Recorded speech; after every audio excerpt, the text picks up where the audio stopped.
Hi,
hello, నమస్తే, welcome to చట్టం TV. నేను మీ సాయి. ముందుగా ప్రేక్షకులకు విషయం ఏంటంటే ఈరోజు స్పెషల్ టాపిక్ అండి. ఎందుకంటే అంటే ఈ నవడేస్లో చూసుకున్నట్టయితే ఆడపిల్లలకు సంబంధించినటువంటి భ్రూణ హత్యలు చాలా పెరిగిపోతున్నాయి. మన తెలంగాణ రాష్ట్రంలో కాకుండా మొత్తం దేశం మొత్తం కూడా చూసుకున్నట్టయితే చాలా మటుకు భ్రూణ హత్యలు అంటే ఆడపిల్ల అని తెలియగానే పురిటిలోనే చంపేసేటువంటి ప్రస్తుత సమాజంలో మనం ఉన్నటువంటి పరిస్థితి నెలకొంది. ఇదంతా గతంలో చూసుకున్న దానికంటే కాస్త మెరుగుపడినప్పటికీ కూడా ఇంకా ఇప్పటికీ కూడా కొంతమంది చాలా మటుకు ఆడపిల్లలు వద్దు అనే ఉద్దేశంతోనే ముందుకు సాగుతున్నటువంటి పరిస్థితి ఉంది. ప్రభుత్వాలు ఎన్ని చట్టాలు తీసుకొచ్చినా, ప్రభుత్వాలు ఎన్ని చెప్పినా కూడా వినని పరిస్థితి నెలకొన్నటువంటి సమయంలో కూడా తనకంటూ ఒక వ్యక్తి వచ్చేసి తనకంటూ కూడా ఎలాంటి స్వార్థం లేకుండా ప్రజల్లో చైతన్యపరచడానికి వినూత్నంగా ప్రచారం అయితే చేస్తూ ఉన్నాడు. మన నిజామాబాద్ నగరంలో సంబంధించినటువంటి పర్సన్ ఏదైతే ఉన్నారో వారు తన కారు పైన స్లోగన్స్ అంటే భ్రూణ హత్యలను ఆపండి, ఆడపిల్లలను కాపాడండి, ప్రస్తుత సమాజంలో ఆడపిల్లలకు ఇచ్చేటువంటి విలువలపైన అలాగే వాటికి సంబంధించినటువంటి అవసరాలపైన కూడా అంటే ఆడపిల్లల వల్ల ఉన్నటువంటి అవసరాలు ఏదైతే ఉన్నాయో ప్రస్తుత సమాజంలో వారి వల్ల ఎలాంటి నీడెడ్ ఉందో, ఎందుకంటే ఉన్నత స్థాయిలో ఉండాల్సినటువంటి ఆడపిల్లలు నేడు భ్రూణ హత్యల వల్ల వారు చనిపోవడం జరుగుతుందని చెప్పేసి అనేటువంటి ఒక బాధతో ఆయన మార్పు రావాలని కోరుకుంటూ కారు పైన స్లోగన్స్తో ముందుకు సాగుతున్నాడు. మరి ఆ పర్సన్ ఎవరు ఏంది అనే విషయాలపైన ఇప్పుడు మనం తీసుకొచ్చాం. సో ఆ పర్సన్ ఇంట్రడ్యూస్ చేసే ప్రయత్నం చేద్దాం.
సో ఆ పర్సన్ గురించి చెప్పాలంటే బల్ల శ్రీనివాస్. ఆ శ్రీనివాస్ అనే పర్సన్ కూడా మొత్తం కారు పైన మీరు ఒకసారి చూసుకున్నట్టు కారు పైన పూర్తిగా కూడా స్లోగన్స్ ఇవ్వడం జరుగుతుంది.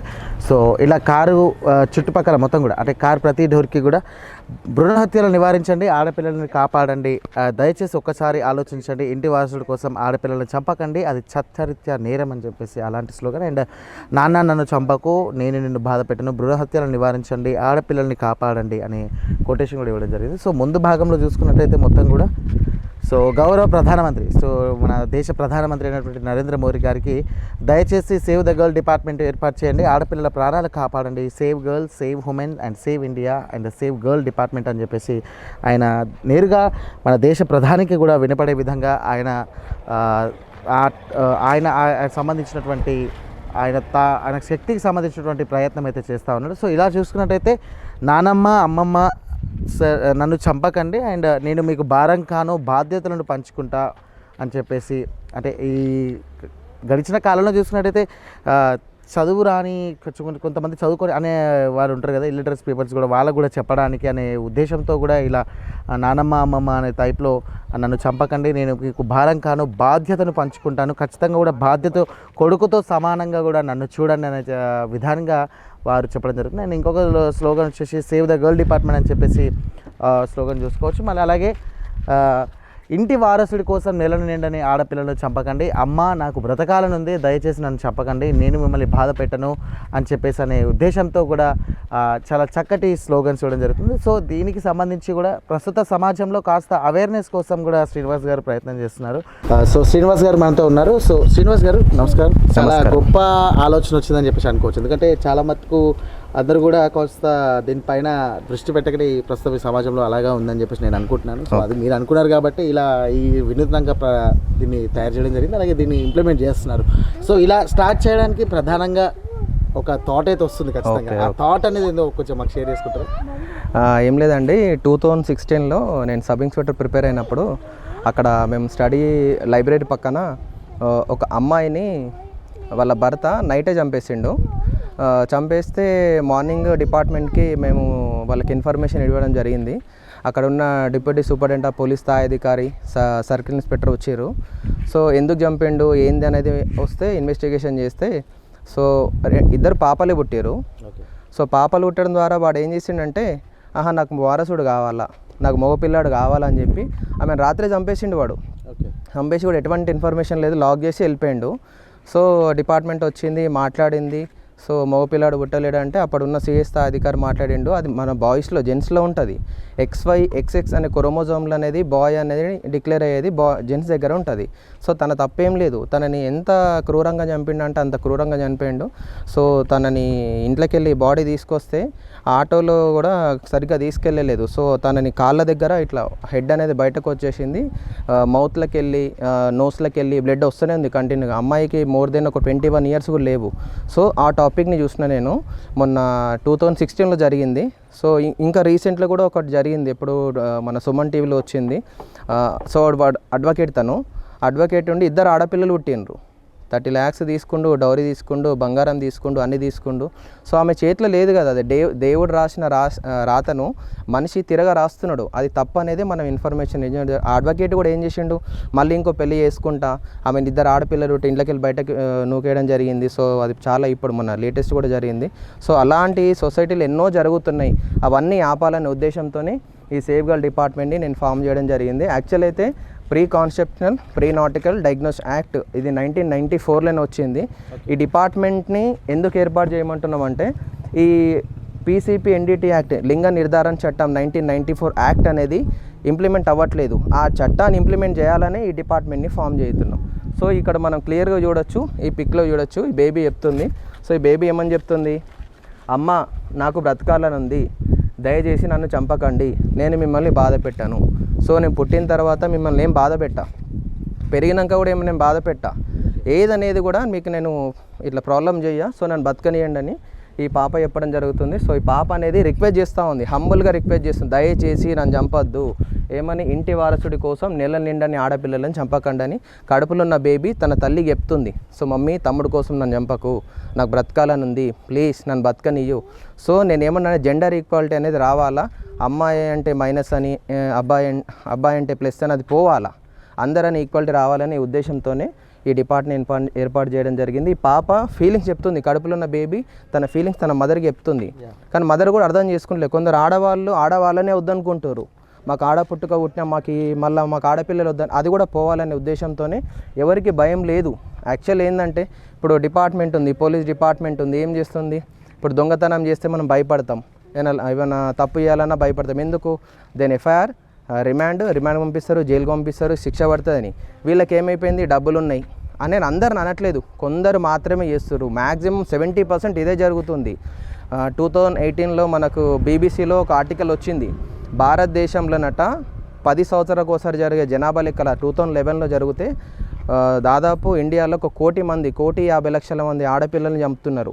ఇది ఆపాలనే ఉద్దేశంతోనే ఈ డిపార్ట్మెంట్ని మనం ఫామ్ చేయడం జరుగుతుంది. మెయిన్ ఏమైపోయిందంటే ఎవరికి కూడా భయం లేదు, పేరెంట్స్కి భయం లేదు, గ్రాండ్ ఫాదర్కి భయం లేదు, గ్రాండ్ మదర్కి లేదు, అమ్మమ్మ నానమ్మ, పేరెంట్స్, నాన్న, అమ్మ, అందులో డాక్టర్స్ కూడా ఉన్నారు, గైనకాలజిస్టులు కానీ. అంటే నేను అందరిని అనట్లేదు, డాక్టర్స్ కూడా మ్యాక్సిమం ట్రై చేస్తున్నారు. అంటే డబ్బుల కోసం మనిషి ఎంతకన్నా దిగజారుతుండు కొందరు, అది ఆపాలన్న ఉద్దేశంతోనే ఇప్పుడు ఫారెస్ట్ డిపార్ట్మెంట్ ఫారెస్ట్ కోసం పనిచేస్తుంది, ఎక్సైజ్ డిపార్ట్మెంట్ కోసం పనిచేస్తుంది, రెవెన్యూ డిపార్ట్మెంట్ కోసం పనిచేస్తుంది.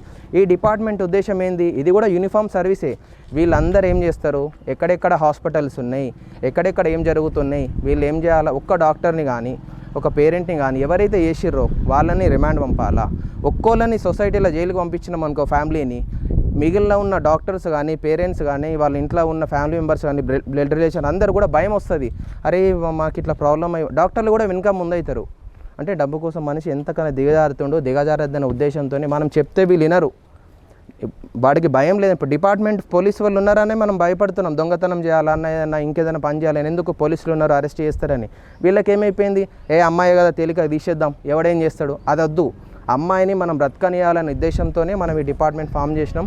అమ్మాయి పుట్టనిద్దాం, బతకనిద్దాం, పెరిగిన తర్వాత పిల్ల ఏమవుతుందా అది వాళ్ళ ఒపీనియన్, వాళ్ళ డిసిషన్, వాళ్ళ మేజర్ అయిన తర్వాత వేరే ఉంటుంది. కానీ అమ్మాయిని బతకనియాలనే ఉద్దేశంతోనే మనం మెయిన్ డిపార్ట్మెంట్ని ఫామ్ చేయడం జరుగుతుంది. ప్రధానంగా చూసుకున్నట్టయితే ఈ కాన్సెప్ట్ అయితే బాగుంది, నాకు చాలా నచ్చింది. సో యాజ్ ప్రతి పేరెంట్కి అర్థం కావాలనే ఉద్దేశంతో మీరు పెట్టారు కదా. సో ఫస్ట్ ఆఫ్ ఆల్ చూసుకున్నట్టయితే భ్రూణ హత్యలు నివారించండి, ఆడపిల్లని కాపాడని చెప్పేసి ఒకటి పెట్టారు. ఓకే, ఆఫ్టర్ దట్ నాన్న అని పెట్టారు కదా, నాన్న అని చెప్పేసి అలా ఎందుకు పెట్టారు? కొందరు బాయ్స్ జెంట్స్ ఏం చేస్తారండి, యాజ్ అ పేరెంట్గా అయిన తర్వాత సో వాళ్ళకి ఏమైపోతుందంటే వారసత్వం అనేది కావాలా, నాకు బాబు కావాలా, ఎంతమంది ఆడపిల్లలు అంజనా వీఆర్ రెడీ, నేను ఆడపిల్లలు చంపడానికి నేను రెడీగా ఉన్నా, కానీ నాకు ఇంటికి వారసుడు కావాలి, అది పోవాలనే ఉద్దేశము. రేషియో కూడా భారతదేశంలో జరిగే జడ కూడా వద్దంటుండు బేబీని. సో పాపను వద్దు, నాకు ఒక పాప ఉన్న పర్లేదు కానీ వారసుడు కావాలా, అది మన చేతిలో లేదని అందరికీ తెలుసు. అయినా కానీ తను ఏం చేస్తుండంటే, సో ఇక్కడ చూడండి క్లియర్గా చెప్తుండు, నాన్న అమ్మ నన్ను చంపకండి, నేను నిన్ను బాధ పెట్టాను. సో డాడీకి ఆ బేబీ, కడుపులో ఉన్న బేబీ ప్రామిస్ చేస్తుంది, 5 months బేబీ ప్రామిస్ చేస్తుంది. ఏమని ప్రామిస్ చేస్తుంది, సో డాడీ నేను బాధ పెట్టాను, నేను పెరిగిన తర్వాత నువ్వు ఎట్లా చెప్తే అట్లా వినడానికి నేను ట్రై చేస్తా కానీ, సో నన్ను మాత్రం తమ్ముడు కోసం నన్ను చంపకండి, సో నాకు బ్రతకాలని ఉందని బేబీ చెప్తుంది. సో ఇంకోటి ఏంటంటే భారతదేశంలో జరిగే 10 సంవత్సరాల జనాభా లెక్కల ప్రకారం మీరు చూడండి, బాయ్స్ గర్ల్స్ రేషియో చూడండి, ఫీమేల్ మేల్ రేషియో చూడండి, ఆడవాళ్ళ సంఖ్య గణనీయంగా తగ్గిపోతుంది. ఇది ఎవరు పట్టించుకుంటలేరు. ఎవడేం చేస్తాడు, డబ్బులు ఉన్నాయి కదా మనం తీపిచ్చేద్దాం, ఎవరేం చేస్తారు, డబ్బులు ఉన్నాయి కదా అంటారు. సో దీనికి pre conception pre nautical diagnose act 1994 ఉందండి. ఒక్కసారి ఇట్లా చేయడానికి ఎవరైనా చేస్తే డిపార్ట్మెంట్ తరఫు నుంచి వెళ్ళి ఎఫ్ఐఆర్ అవుతుంది. ఇది నాన్ బెయిలబుల్ సెక్షన్ అండి. నాన్ బెయిలబుల్ అంటే దీనికి బెయిలబుల్ ఉండదు, ఖచ్చితంగా రిమాండ్ అయ్యేస్తారు. ఈవెన్తో మదర్ కానీ ఫాదర్ కానీ ఇంట్లో నానమ్మ కానీ అమ్మమ్మ కానీ డాక్టర్స్ కానీ మధ్యలో ఎవరన్నా బ్రోకర్స్ ఉంటారు, అంటే మేము చూయిస్తాము చేస్తామని చెప్పి ఎవరికైనా లేదంటే అందరినీ రిమాండ్ పంపడం ఉంటుంది. కానీ చట్టం అనేది ఇంప్లిమెంట్ అవుతలేదు. ఇంప్లిమెంట్ కావడానికే ఈ సేవ్ గర్ల్ డిపార్ట్మెంట్ని, యూనిఫామ్ సర్వీస్ని మేము ఇంప్లిమెంట్ చేయాలని నా టార్గెట్, నా గోల్ అదే అండి. నేను 2016లో వచ్చింది ఆలోచన, నేను ఈ డిపార్ట్మెంట్ ఏర్పాటు చేయాలని నాకు 8 years నుంచి నా టార్గెట్. అంటే ప్రధానంగా ఇన్స్పిరేషన్ ఏం చూడలేదండి. నేను ఇప్పుడు సొసైటీలో మస్తు చూస్తున్నా, సొసైటీలో జరిగే ఎన్నో అన్యాయమైన కార్యక్రమాలు చూస్తున్నా, అవన్నీ చూసి ఇన్స్పైర్ అయినా. ఎవరు ఏం చేయట్లేదు, మనం కూడా ఏదైనా చేద్దామని. ఇక మెయిన్ థింగ్ ఈ కార్ తీసుకోవడానికి కూడా మెయిన్ రీజన్ కూడా ఇదే, చూసిన వాళ్ళు ఎవరైనా మారుతారేమో, వాళ్ళు మన ఉద్దేశంతో కార్ తీసుకోవడం జరిగింది, ఈ స్టిక్కర్ వేయించడం జరిగింది. సో డాడీ కూడా వద్దంటుండు పాపని, నాకు డాడీ వాడు పుట్టింది ఆడదానికి అని వాడికి తెలియదు, ఆడు కూడా ఆడపిల్లని వద్దంటుండు. సో ఇది పోవాలా, వాడికి ఏమైపోయింది భయం లేదు, ఎవడేం చేస్తాడు నా దగ్గర 50,000 ఉన్నాయి పడేస్తా, నేను చేయించుకొని వచ్చుకుంటా, మళ్ళీ అయ్యేదాకా నేను చేస్తూనే ఉంటా అన్నట్టుంది. సో ఇవంతా పోవాలనే ఉద్దేశంతోనే మనం ఈ రకంగా చేయడం జరిగింది. సో అని చెప్పేసి ఈ కాన్సెప్ట్ పెట్టారు. సో ఈ కాన్సెప్ట్ ఎందుకు పెట్టారని చెప్పేసి అనుకోవచ్చు. ఇప్పుడు నేను చూస్తూ ఇప్పుడు మనం క్లియర్గా చూడవచ్చు ఇక్కడ సేవ్ గర్ల్ డిపార్ట్మెంట్. సో అమ్మమ్మ నానమ్మ నన్ను చంపకండి, నేను మీకు భారంగాను. ఇప్పుడు ఇంట్లో ఉన్న గ్రాండ్ పేరెంట్స్ తెలుసు కదా, సో 2 ఆడపిల్లలు ఉన్నారు, మనకు వారసుడు కావాలా, మనకి ఇంత ప్రాపర్టీ ఉంది, ఇంత ఎసెట్స్ ఉంది, ఇంత డబ్బులు ఉన్నాయి, ఇంత ప్రాపర్టీస్ ఉన్నాయి, వారసుడు లేడు. సో అది పోవాలా, వారసుడు అనేది అమ్మాయి అయినా అబ్బాయి అయినా సమానంగా తీసుకోవాలనే ఉద్దేశంతోనే మనం ఈ కాన్సెప్ట్ తీసుకురావడం జరిగింది. నానమ్మ కానీ అమ్మమ్మ కానీ ఇంట్లో వాళ్ళు కూడా ఒకవేళ నేను ఖచ్చితంగా ఆడపిల్ల ఉంటే తీయించిద్దాం, స్కానింగ్ చేపిద్దాం, తీపిద్దాం అంటే వాళ్ళని కూడా వదిలే పరిస్థితి లేదండి. అమ్మమ్మ అయినా నానమ్మ అయినా ఎవరైనా ఆడపిల్లని అద్దన్నోళ్ళని ఎవ్వరు కూడా ఊరుకునే ప్రసక్తి లేదు. ఈ సేవ్ గర్ల్ డిపార్ట్మెంట్ అనేది పీసీపీ ఎన్డీటీ యాక్ట్ 1994 ఉంది. ఒక్కసారి ఎఫ్ఐఆర్ అయిందంటే దీని రిమాండ్ పనిష్మెంట్ కూడా 3 సంవత్సరాలకు తక్కబడది, 3 ఏళ్ళు మినిమమ్, మళ్ళీ 10,000 రూపీస్ ఫైన్ కూడా ఉంది.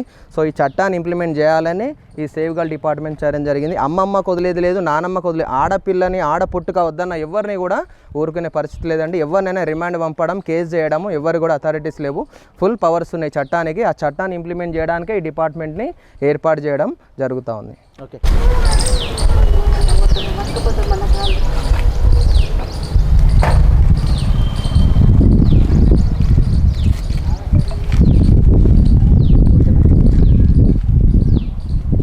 గర్ల్ డిపార్ట్మెంట్ అని పెట్టారు.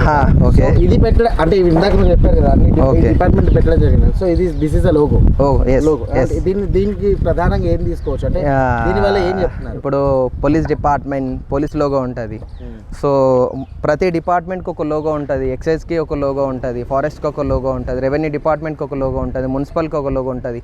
సరే ఏ డిపార్ట్మెంట్కి ఎట్లయితే లోగో ఉందో ఈ డిపార్ట్మెంట్కి సంబంధించిన సేవ్ గర్ల్ డిపార్ట్మెంట్ సో తల్లికి బేబీని దగ్గర వేస్తున్నట్టు, ఆడపిల్లని సేవ్ చేస్తున్నట్టు లోగోని నేను లోగోని రూపొందించడం జరిగింది. ఓకే, మీరే ప్రిపేర్ చేసి? నేనే ఓన్గా ప్రిపేర్ చేసిన. ఓకే, అంటే ఈ లోగో వల్ల వాళ్ళకి కాస్త అర్థమయ్యే ప్రసక్తి ఉందని చెప్పి? డెఫినెట్లీ అండి, డెఫినెట్లీ. లోగోని చూస్తే ఈజీగా సరిపోతుంది. బేబీని ఇప్పుడు చూడొచ్చు, ఆ పాపని ఆ తల్లి ముద్దాడుతున్న పిక్ మనకు క్లియర్గా కనిపిస్తూ ఉంది. చూడ తల్లి రియలైజ్ అయ్యి తప్పు చేసినాను ఒప్పుకొని మళ్ళీ ఆ బిడ్డని దగ్గర తీసుకొని కిస్ చేస్తున్న పిక్ మనకు క్లియర్గా కనిపిస్తుంది చూడండి. Okay, done. Okay, last prime మినిస్టర్కి తెలిసే విధంగా మీరు ప్రయత్నం. ఓకే, సో అంతా అంటే 1:1 స్టెప్ అన్నట్టు స్టెప్ బై స్టెప్ వస్తే లాస్ట్ ఇక్కడికి వచ్చారు. ఓకే.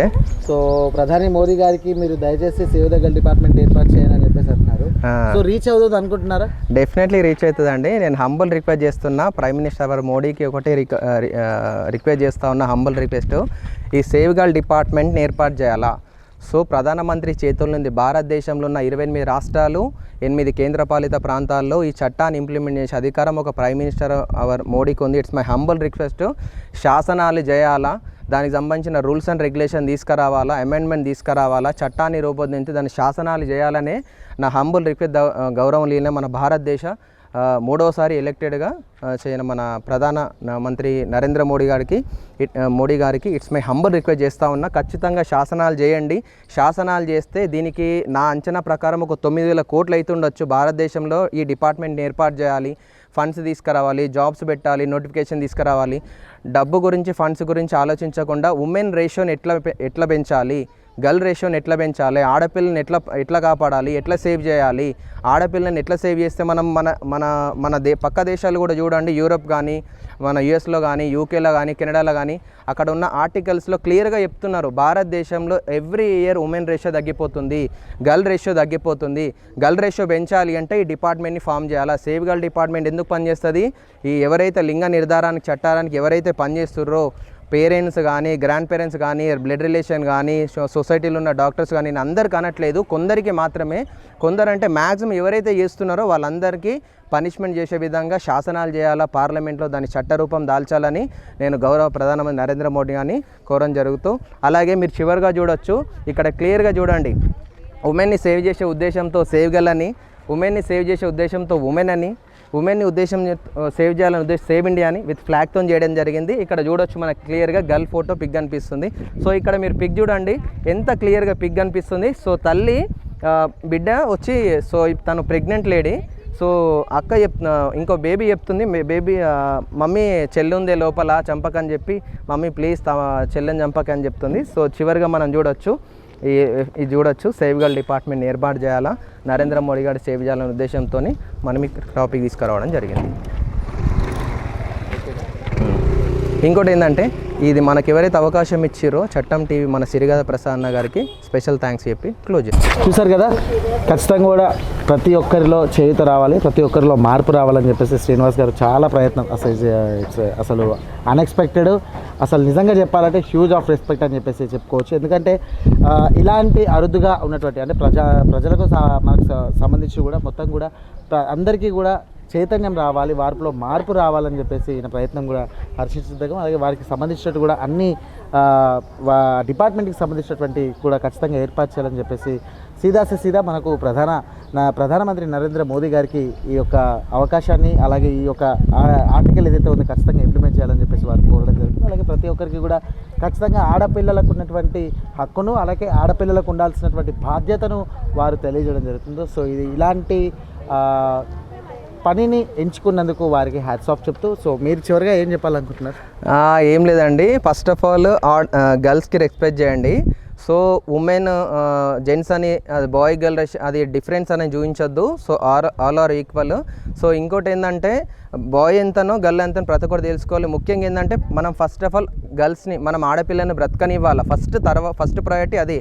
ఆడపిల్లలు ఫస్ట్ పుట్టనియాల, పుట్టుక తర్వాత వాళ్ళు ఏమవుతారో, ఐఏఎస్ అవుతారా, ఐపీఎస్ అవుతారా, వాళ్ళకి తగ్గట్టు వాళ్ళు చూసుకుంటారు. ఫస్ట్ పుట్టుక అనేది బంద్ అయిపోతే ఈ సృష్టి మనుగడ కూడా చాలా కష్టమవుతుంది. అలాగే మనకి అవకాశం ఇచ్చిన మన చట్టం టీవీ సిరిగద ప్రసాద్నకు ధన్యవాదాలు, థ్యాంక్స్ చెప్తూ జై హింద్.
చూసారు కదా, ఖచ్చితంగా కూడా ప్రతి ఒక్కరిలో చేయుత రావాలి, ప్రతి ఒక్కరిలో మార్పు రావాలని చెప్పేసి శ్రీనివాస్ గారు చాలా ప్రయత్నం, అసలు అన్ఎక్స్పెక్టెడ్, అసలు నిజంగా చెప్పాలంటే హ్యూజ్ ఆఫ్ రెస్పెక్ట్ అని చెప్పేసి చెప్పుకోవచ్చు. ఎందుకంటే ఇలాంటి అరుదుగా ఉన్నటువంటి అంటే ప్రజలకు మనకు సంబంధించి కూడా మొత్తం కూడా అందరికీ కూడా చైతన్యం రావాలి, వారిలో మార్పు రావాలని చెప్పేసి ఈయన ప్రయత్నం కూడా హర్షించదగ్గం. అలాగే వారికి సంబంధించినట్టు కూడా అన్ని డిపార్ట్మెంట్కి సంబంధించినటువంటి కూడా ఖచ్చితంగా ఏర్పాటు చేయాలని చెప్పేసి సీదా మనకు ప్రధానమంత్రి నరేంద్ర మోదీ గారికి ఈ యొక్క అవకాశాన్ని అలాగే ఈ యొక్క ఆర్టికల్ ఏదైతే ఉందో ఖచ్చితంగా ఇంప్లిమెంట్ చేయాలని చెప్పేసి వారు కోరడం జరుగుతుంది. అలాగే ప్రతి ఒక్కరికి కూడా ఖచ్చితంగా ఆడపిల్లలకు ఉన్నటువంటి హక్కును అలాగే ఆడపిల్లలకు ఉండాల్సినటువంటి బాధ్యతను వారు తెలియజేయడం జరుగుతుంది. సో ఇది ఇలాంటి పనిని ఎంచుకున్నందుకు వారికి హ్యాట్స్ ఆఫ్ చెప్తూ, సో మీరు చివరిగా ఏం చెప్పాలనుకుంటున్నారు? ఏం లేదండి, ఫస్ట్ ఆఫ్ ఆల్ గర్ల్స్కి రెస్పెక్ట్ చేయండి. సో ఉమెన్ జెంట్స్ అని అది బాయ్ గర్ల్ అది డిఫరెన్స్ అనేది చూపించొద్దు. So all are equal. So ఇంకోటి ఏంటంటే బాయ్ ఎంతనో గర్ల్ ఎంతనో ప్రతి ఒక్కరు తెలుసుకోవాలి. ముఖ్యంగా ఏంటంటే మనం ఫస్ట్ ఆఫ్ ఆల్ గర్ల్స్ని మనం ఆడపిల్లని బ్రతకనివ్వాలి. ఫస్ట్ ప్రయారిటీ అది. ఆడపిల్లలు ఫస్ట్ పుట్టనియాల. పుట్టుక తర్వాత వాళ్ళు ఏమవుతారో, ఐఏఎస్ అవుతారా, ఐపీఎస్ అవుతారా, వాళ్ళకి తగ్గట్టు వాళ్ళు చూసుకుంటారు. ఫస్ట్ పుట్టుక అనేది బంద్ అయిపోతే ఈ సృష్టి మనుగడ కూడా చాలా కష్టమవుతుంది. అలాగే మనకి అవకాశం ఇచ్చిన మన చట్టం టీవీ సిరిగద ప్రసాద్నకు ధన్యవాదాలు, థ్యాంక్స్ చెప్తూ జై Hind. Okay, thank you very much. So చూసారు కదా ఇది, అండ్ చూసుకున్నట్టయితే మొత్తం కూడా ఖచ్చితంగా మార్పు వస్తుందని చెప్పేసి నమ్ముతూ అలాగే మార్పు తీసుకొస్తారని చెప్పేసి భావిస్తూ ఇది ఇవాళ ప్రోగ్రామ్. మరొక ప్రోగ్రామ్తో మీ ముందుంటాను. అందరూ చూస్తున్నాను చట్టం TV. This is Sai signing off. లేకుండ్రి బిడ్డలు లేని వాళ్ళు మస్తు ఏడుస్తూ శోకంనే ఉంది. బిడ్డలని తీసేసుకోకుండ్రి. మేము పుట్టుగొడ్రలాగా కొడుకులే కన్నాము. నాకు బిడ్డలే పుట్టలే. నాకు బిడ్డలు అంటే చాలా ఇష్టం. బిడ్డలు ఉన్న వాళ్ళ ఇంటికాడనే చాలాసేపు కూర్చుండి వస్తా. ఏం చెప్పిందో అంటారు కోడళ్ళు. నాకు 3 కొడుకులే. నాకు ఒకటే కొడుకు చూస్తాడు, 2 కొడుకులు చూడరు. నాకు బిడ్డలు అంటే చాలా ఇష్టం. ఎవరు బిడ్డ ఉన్నా అలా బిడ్డ ఇంటికాడ పోయి కూర్చుండి వస్తా. నేను ఎక్కడ అమ్మలవాడంతా పోతా. బిడ్డలు ఎవరింటికాడ ఉన్నా పోతా. బిడ్డలైనా సరే మనం కనాలే, మన ఓపిక అది. ఆడి పుట్టినాం. బిడ్డనైనా కొడుకునైనా మనం కనాలే, ఖరాబ్ చేసుకోవద్దు అని చెప్తా. అమ్మాలివాడి మొత్తం తిరుగుతా. నేను రైల్వే స్టేషన్లో చేసిన. మీ ఏరియాలో శ్రీనివాస్ అని చెప్పేసి ఈ పర్సన్, సో ఇట్లా ట్రై చేయడం ఎలా అనిపిస్తుంది? ఇది చాలా మంచిది. ఎందుకంటే వారసుడి కోసం ఒక గర్ల్ని చంపడం ఇట్స్ నాట్ కరెక్ట్. అంటే ఒక గర్ల్ అంతా కష్టపడి అదంతా చేసి ఒక గర్ల్ వస్తేనే కదా నెక్స్ట్ జనరేషన్కి కూడా ఉంటుంది. అందరు బాయ్స్ కావాలి అని అంటే ఇట్స్ నాట్ కరెక్ట్. గర్ల్ అంతా 5 months వరకు తను ఎంత కష్టపడి అదంతా చేసినాక కూడా ఆల్ ఆఫ్ సడన్ హస్బెండ్ కోసం వాళ్ళకి వారసుడు కావాలని చెప్పేసి ఒక గర్ల్ని స్కానింగ్ చేయించుకొని, అసలు హాస్పిటల్స్లో ఇవన్నీ కూడా జరగవద్దు. గర్ల్ బాయ్ అదంతా చెప్పడం, గర్ల్ అని చెప్పగానే బాయ్కి కన్వర్ట్ కావడానికి ట్యాబ్లెట్స్ కూడా అవన్నీ యూజ్ చేస్తారు చాలా. సో అవన్నీ చేయొద్దు. ఎందుకంటే గర్ల్ ఉంటేనే నెక్స్ట్ జనరేషన్కి కూడా ప్లేస్ ఉంటుంది. సో బర్త్ ఇవ్వాలి గర్ల్కి. బాయ్ ఎంత చేస్తాడో గర్ల్కి కూడా అంతే కెపాసిటీ ఉంటుంది. ఒక్కసారి if you give chance they will prove what they can do. So thank you అని అనుకుంటున్నా. ప్రతి ఒక్కళ్ళు అతనికి సపోర్ట్ చేస్తారని అనుకుంటున్నాను. ఎందుకంటే అతని థాట్ అనేది చాలా మంచిది. ఇతను చెప్పినట్టు నిజంగానే చాలామంది మేము ఇప్పుడు ప్రెగ్నెంట్ ఉన్నా కాబట్టి హాస్పిటల్కి వెళ్తున్నాం కదా, అక్కడ చాలా చూస్తున్నాం ప్రెగ్నెంట్ వాళ్ళు వచ్చి స్కానింగ్ చేయించుకొని మేడంకి ఇంత డబ్బులు ఇస్తాం తీసేది అని చెప్పేసి చాలామంది అంటున్నారు. సో దాన్ని చూసి కూడా నాకు అనిపిస్తుంది ఇతను చేసింది కరెక్టే. ఫ్యూచర్లో ఇతను బట్టి ఎవరన్నా మారుతారేమో అనిపిస్తుంది. ఓకే, మీరు బ్యాక్ బోన్గా సపోర్ట్గా ఉన్నారని అనుకోవచ్చు. డెఫినెట్లీ, ఖచ్చితంగా ఉంటా. అండ్ చూసుకున్నట్టయితే మొత్తం కూడా ఖచ్చితంగా మార్పు వస్తుందని చెప్పేసి నమ్ముతూ అలాగే మార్పు తీసుకొస్తారని చెప్పేసి భావిస్తూ ఇది ఇవాళ ప్రోగ్రామ్. మరొక ప్రోగ్రామ్తో మీ ముందుంటాను. అందరూ చూస్తున్నాను చట్టం TV. This is Sai signing of.